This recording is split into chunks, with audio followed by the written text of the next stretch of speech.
Mystery. After the reign of Horaha, around 3050 BC, Egypt passed into the hands of its third king. His name was Djer. The kingdom he inherited was united in name, but not yet in loyalty. Upper and Lower Egypt had been bound together by force, yet the idea of one nation was still fragile. Borders were unstable. Authority was young. The throne itself was still learning how to survive. Djer ascended the throne at a dangerous moment. From the beginning of his reign, power was enforced through movement.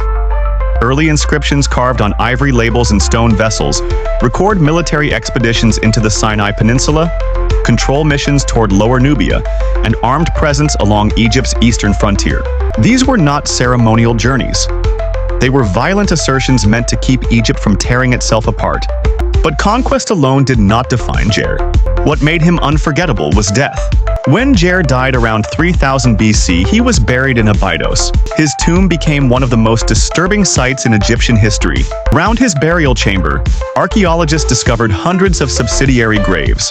Men and women buried at the same time, arranged with terrifying precision. These were not accidents. They were human sacrifices. Servants, officials, and guards were killed to follow their king into the afterlife. The message was clear. The authority of the pharaoh did not end with death. It extended beyond it.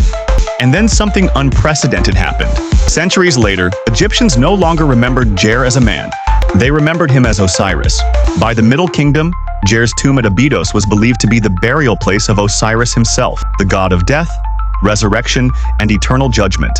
Pilgrims traveled there. Offerings were left. Rituals were performed. A mortal king had crossed into divinity. Why Djer? Because he ruled at a moment when kingship itself was still being invented. Pharaohs were not yet distant gods. They were powerful humans, standing on the edge between life and eternity. Djer pushed that boundary further than any ruler before him. His reign reshaped Egyptian belief forever. The king does not die. He transforms, and his power continues beyond the grave. Djer did not build pyramids. He built something far more dangerous.